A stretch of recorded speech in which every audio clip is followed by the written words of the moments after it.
The favourite who wins the gold medal is Dambile of South Africa. What does it take to beat the fastest man in the field, when the whole field knows exactly who he is, and when the gun goes off and 8 sprinters are shoulder to shoulder off the bend? Who actually has the nerve to go get it? Welcome back.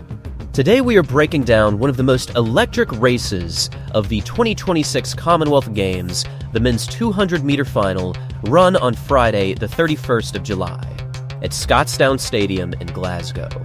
8 men, 1 title, and a favorite who'd already put the entire field on notice before the final even started.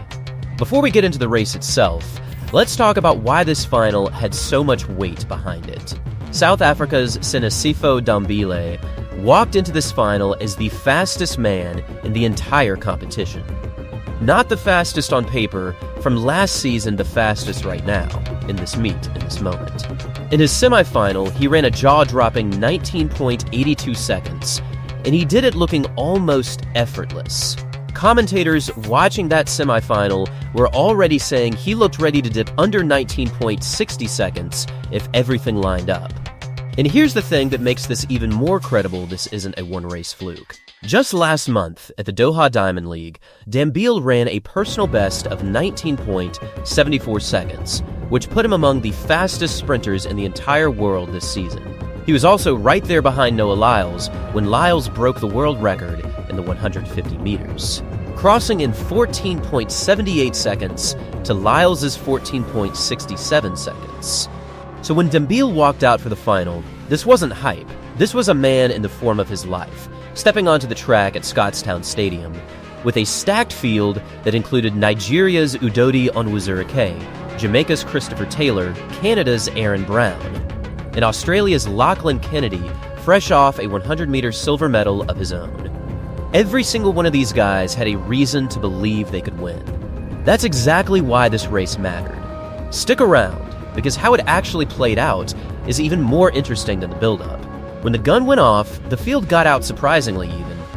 Through the opening 100 meters, Dambile held the lead, but Lachlan Kennedy, Christopher Taylor, and Udodi Onwuzurike were all tucked in close behind him.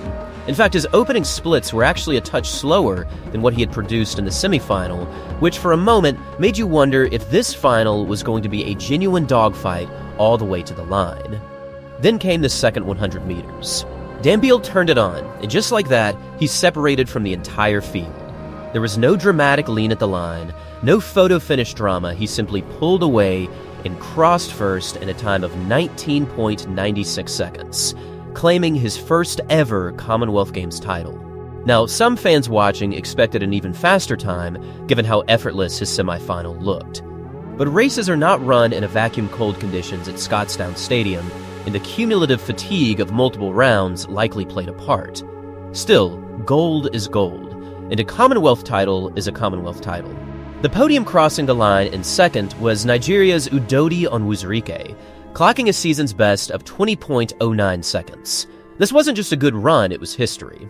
Onwuzurike's silver medal is Nigeria's best ever finish in the men's 200 meters at the Commonwealth Games. Before this, the best Nigeria had managed was bronze, and that had happened twice, back in 1996 and 1994. Right behind him was Jamaica's Christopher Taylor, who ran a personal best of 20.11 seconds to secure bronze. Just off the podium in fourth was Canada's Aaron Brown, finishing in 20.18 seconds. And then there's the story of Lachlan Kennedy. The Australian sprinter, who had already claimed silver in the 100 meters at these games, ran a strong 20.12 seconds in the semifinal. But in the final, he dropped all the way to 20.41 seconds, finishing sixth. It's a reminder of just how brutal championship rounds can be. One day you're flying, the next day the legs simply don't answer the call. If you enjoyed this breakdown, make sure to hit that like button and subscribe so you don't miss our coverage of the rest of the Commonwealth Games. See you in the next one.